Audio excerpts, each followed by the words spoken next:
Well, hey, everybody. Welcome back to the One More Thought podcast. My name is Heath Watts, and I get the honor and privilege to be the lead pastor here at Church on the Rock.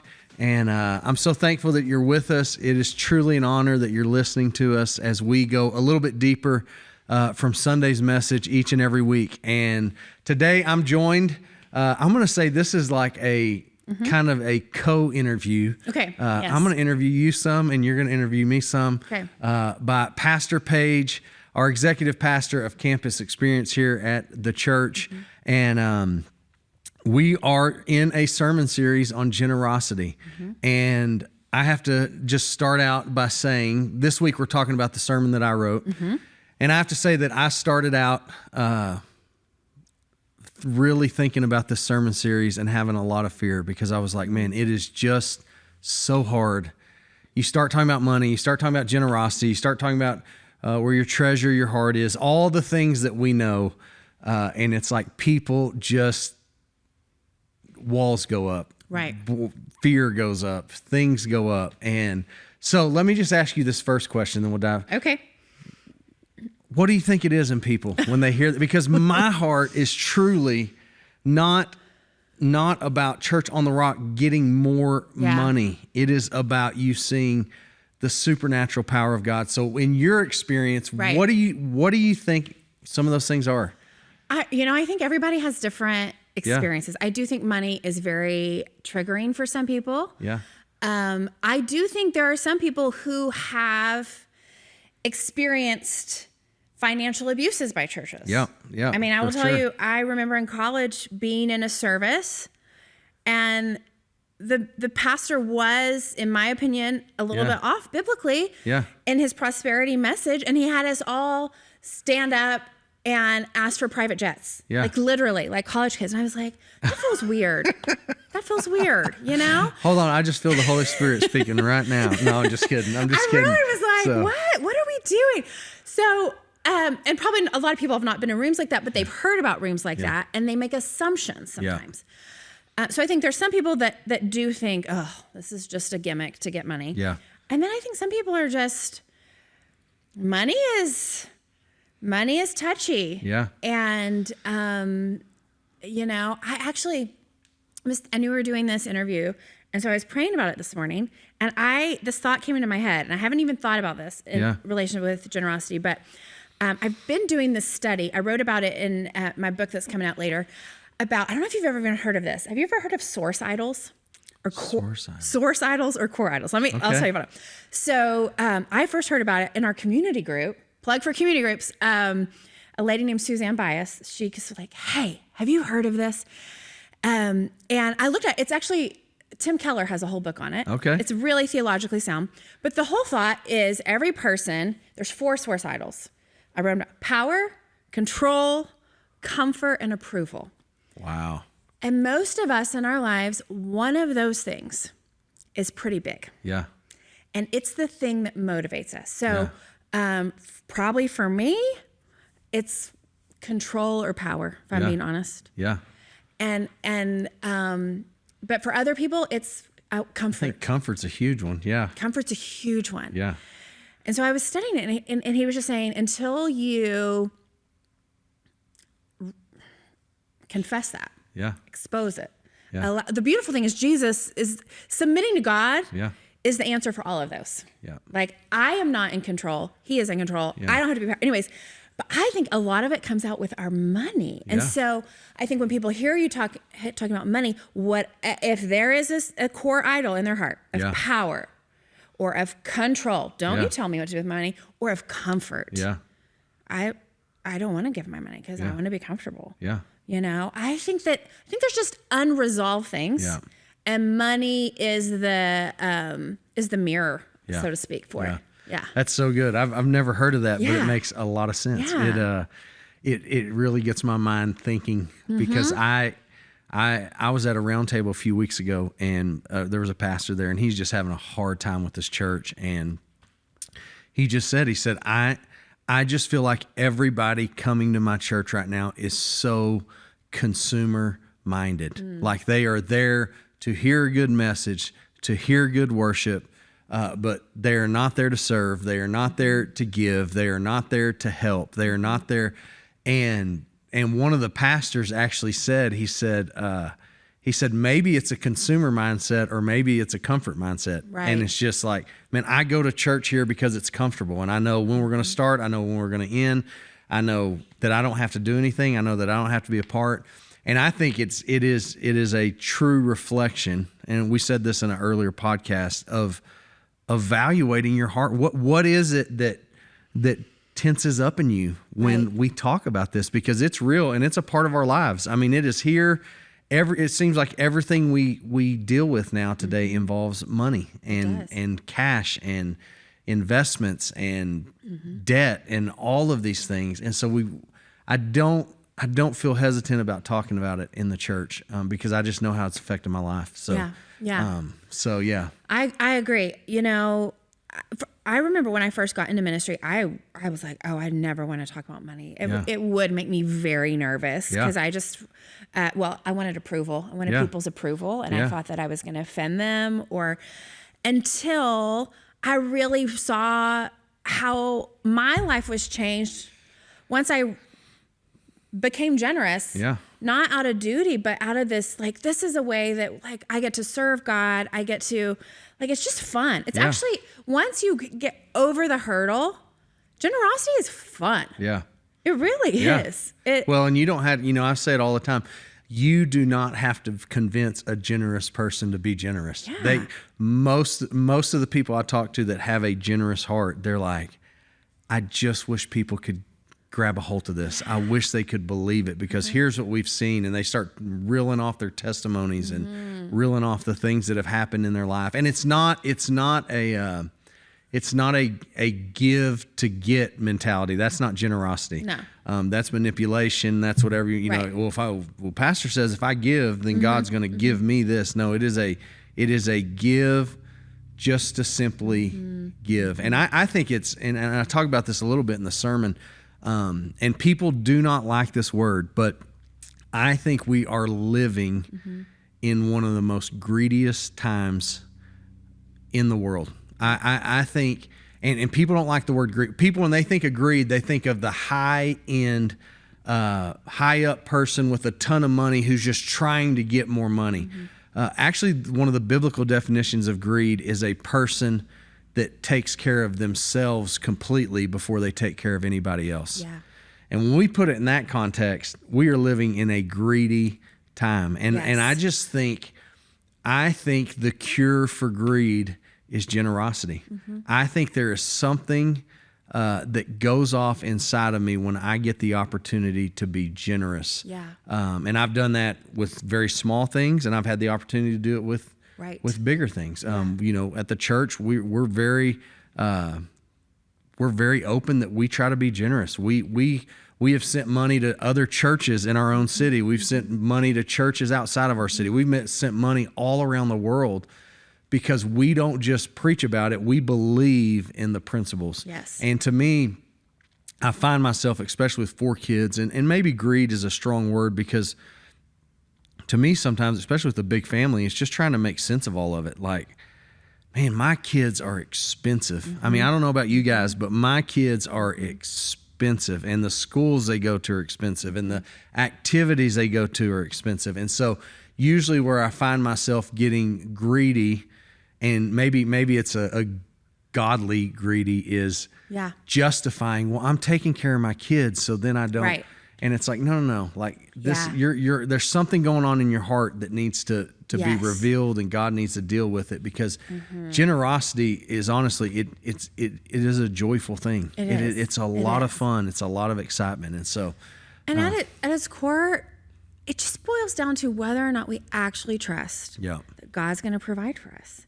I don't know why this came to my mind while you were talking, but years ago I was studying about sheep, because obviously he's our good shepherd. We're like sheep. And one of the statistics, this is a statistic that just shocked me. So one of the primary reasons why sheep die is when they go to like a running water stream. They are never satisfied. So they will just stick their head in the water and drink. And their wool will become so heavy that they'll fall into the water and like literally die going downstream. But the wild thing is, so I have a point here. The wild thing is, sheep technically do not have to drink for up to 6 months because of dew that is on the ground. And so the whole idea is this: God actually provides them what they need. Yeah. But it's a day by day thing. Yeah. It's okay, every day I'm going to give you the dew that you need, the water that you need for your sustenance. But in their minds, they believe that's not enough. Yeah. So when they see water, they just gorge themselves, but it becomes heavy. Yeah. And I think too, I think greed becomes heavy. Yeah. You know, like, because there will always be something else. Always. And so, like, I think there is this lie of the enemy of like, well, if you just, you'll finally be satisfied. Yeah. But it actually is the opposite. Yeah. Like it gets heavy and you'll want more and you'll want more and you'll want more and you want more. And you may look up and you're down the stream wondering like, how did I get here? Whereas if it becomes this, God, I'm going to trust you for today. Yeah. And it may not look as exciting, but it's enough, and it's actually what's going to make you more healthy. Yeah. And I think it's so powerful. You know, one of the things we're always telling our kids, sometimes we live in a world where there's things that we'll say no to and they're like, all the other kids are doing it, everybody else is doing it. And I think they think sometimes it's because we work at the church, and it's like, no, because that's not a healthy thing. And I'm going to tell this story on Kelsey, even though she'll probably get mad at me, but Kelsey I think a lot of times that greed of wanting to take care of ourselves comes from an insecurity of what other people think. Like, it's setting this persona. Right. I think it's the world we live in right now. One of the reasons I think it's hard to be generous is because we have established a means of living that we don't want to come down from, because it looks good. Mm-hmm. But what we found, Kelsey was going to pick up the kids every day at school, and she was driving an older car, like 10 years old, paid off, praise God. Like, it's a really good thing. Nothing wrong with it. Brakes worked. Everything worked. Radio worked. It didn't have Bluetooth, but besides that, everything was good. Yeah. But she kept pulling up into the parking lot and seeing all the new cars and the new trucks and the new G-Wagons and all the things. And her perception of it was, I'm the only one in this parking lot not living up to the standard. So she's like, I need a new car. I need a new car. I need a new car. And I'm like, your car works. Like, and so we would go back and forth. Well, finally, and she did need a new car. And so we were able to get a car. That was a huge blessing. But she started driving that car, and after about 2 weeks, she called me one day, and she literally said this, and I think this is the one of the key takeaways for me. She said, "Hey, I want to apologize to you." She said, "I thought being in this car would satisfy something that was on the inside of me, and I've been driving it for about a month now, and it is not satisfying what's on the inside of me." Yeah. Because the truth is there are some things on the inside of us that no possession, no amount of money will ever quench that thirst. It is only the presence of God. Right. It is only God's goodness. It is only God's provision.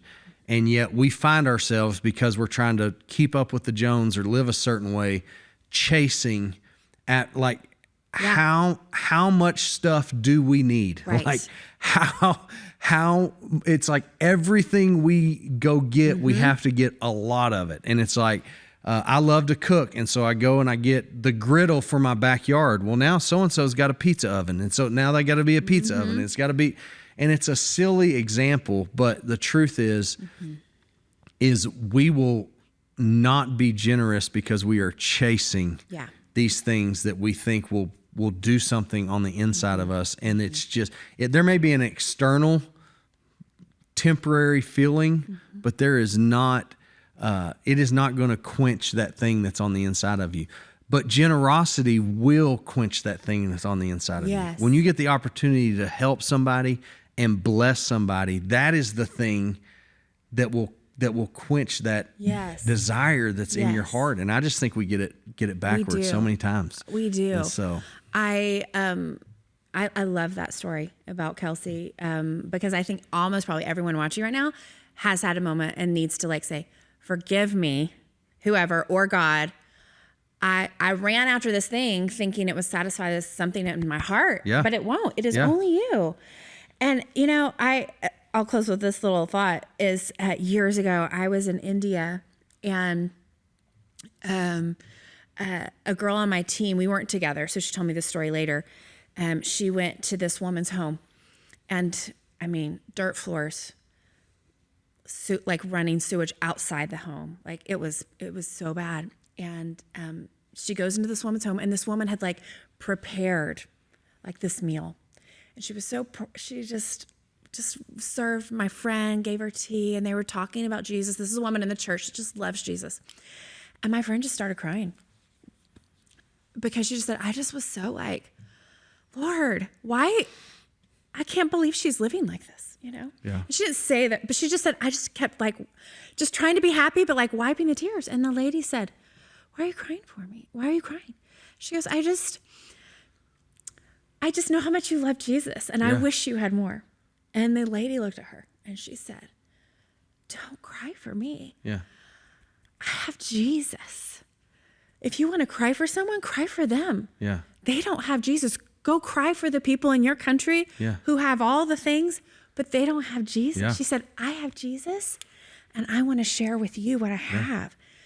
And she just came out and she was like, Paige, my mind is blown because if we could get this. Yes. I have Jesus. She's like, she was sharing with me the little she had, you know? And I think it's just, I think the principle in that, and I've talked about a little bit in the sermon, this story of the rich young ruler is, I don't think it's wrong to have things. I don't think it's wrong to have all those things, but I think the situation that the rich young ruler found himself in is he followed all the rules, but he didn't have Jesus. Yeah. And Jesus said, hey, you know what? Go and sell everything that you have and give it to help the poor. And he said, that is the one thing that I cannot do. Yeah. Because we have messed this up in America that we think that if we love Jesus, if we follow Jesus, we're going to have riches and we're going to have blessings and we're going to have all the nice things. And you go on a trip like that. This is what hurts me about going on mission trips is most of the time when I come back from a mission trip, I go, man, they have so much less than I do, and yet they have so much more joy than I do. And it is a trap. I think it's a trap of the enemy to think that we're going to get a bunch of things and it's going to make us happy. We need Jesus. We need Jesus. I mean, that's a great story. Jesus, we that's what we need. Jesus. And so, Paige, thank you so much for being on the podcast. Love talking to you. Love your heart behind this. And I'm excited for you guys. I really do. I hope that God's stirring something in you. I've said it a couple times in a row now, but I'll say it again.